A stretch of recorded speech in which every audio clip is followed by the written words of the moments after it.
Imagine carregar o peso de um império, enquanto enterra quase todos os seus filhos. Imagine ser a pessoa mais poderosa do mundo, e mesmo assim acordar todo dia com o peito vazio, consumido por dores que ninguém jamais verá. Marco Aurélio não foi apenas um imperador romano. Ele foi um homem quebrado por dentro, silenciado por fora e forçado a fingir que nada o abalava. Enquanto tudo dentro dele desmoronava, o mundo o via como símbolo de força, mas suas noites eram povoadas de angústias que ele só confiava ao papel. Seu diário, hoje conhecido como Meditações, não foi escrito para impressionar. Foi um grito abafado, uma tentativa desesperada de permanecer humano num mundo que exigia que ele fosse de pedra. Por trás do ouro das vestes e do ferro das legiões havia carne viva, sangrando. A verdade é que Marco Aurélio teve tudo e perdeu quase tudo. A peste assolou o império enquanto ele reinava, ceifando milhões. Dentro de casa, a tragédia não foi menor. Dos 13 filhos que teve com Faustina, a maioria morreu ainda criança. E imagine o que é enterrar repetidamente o próprio sangue, um por um silêncio cada vez mais fundo na casa imperial. E enquanto isso, Faustina era alvo constante de rumores, traições, escândalos, segredos. Ele não podia explodir, não podia chorar, não podia fugir. Era imperador, era o rosto de Roma. Então ele fazia o que podia, escrevia, porque se não desabafasse ali, talvez sucumbisse. O que você escreveria se ninguém jamais fosse ler?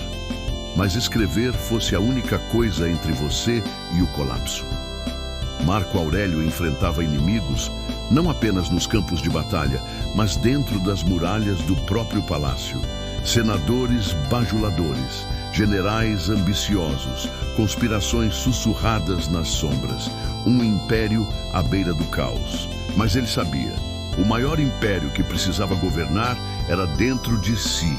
Ele escreveu: a felicidade da sua vida depende da qualidade dos seus pensamentos. Isso não é filosofia decorativa, é sobrevivência. É um homem tentando não enlouquecer, tentando não se transformar no próprio monstro que ele foi forçado a enfrentar. Quando tudo grita para você reagir com raiva, o estoico escolhe o silêncio. Quando tudo empurra para a vingança, o estoico escolhe o eixo. Ser imperador é, por definição, estar só. Mas Marco Aurélio elevou essa solidão a um altar. Ele se tornou monge e guerreiro ao mesmo tempo. Um homem que liderava exércitos enquanto travava guerras internas contra seu próprio desespero.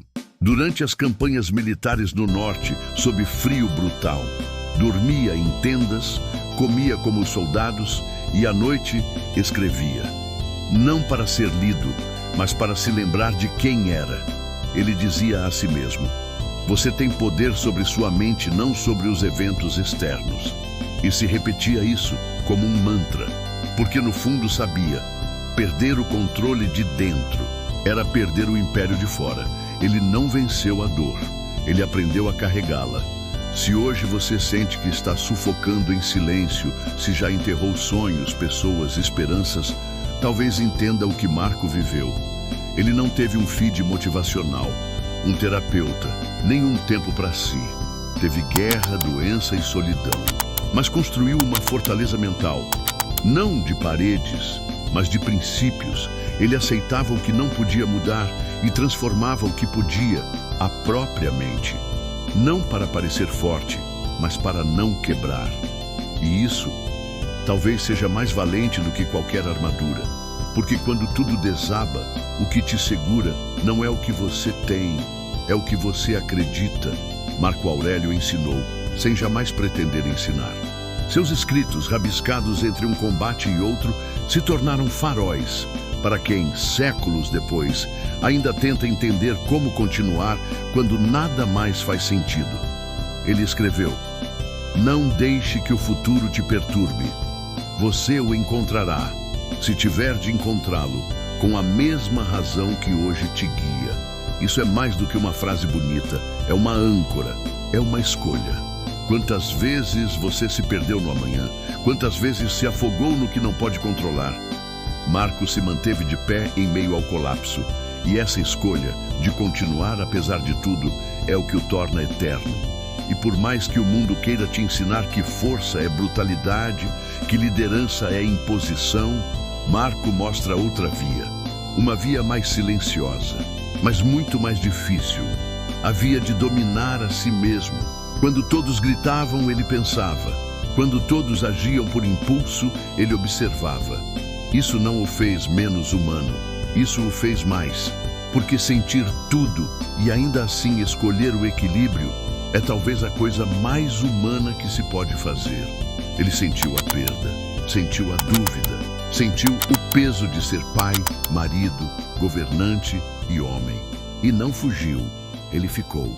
E foi essa permanência que salvou Roma de cair mais cedo. Muita gente fala de estoicismo hoje como se fosse um truque de produtividade, uma moda de Instagram.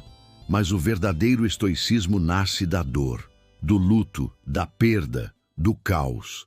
Marco Aurélio não falava em positividade, ele falava em suportar, em permanecer, em ser justo quando tudo dentro de você grita por vingança. E é por isso que ele não foi apenas um filósofo. Ele foi um sobrevivente, alguém que fez da tragédia uma ponte e não um abismo. Alguém que sangrou por dentro, para que o império não desmoronasse por fora. Se você está escutando isso agora e alguma parte de você está quebrada, você não está sozinho. Marco Aurélio também quebrou, mas ele reconstruiu o que importava, sua mente, sua alma. E se ele pôde fazer isso no meio da maior pressão que um ser humano pode viver, talvez você também possa. Talvez a dor que você carrega agora seja a matéria-prima da sua própria fortaleza. E talvez você não precise de respostas. Precise apenas de coragem para continuar. E agora me diz, isso fez sentido para você? Isso despertou algo aí dentro? Me conta aqui nos comentários. Tô lendo tudo. E te digo mais. Se você sente que está lutando uma guerra silenciosa, me escreve. A gente se encontra aqui embaixo.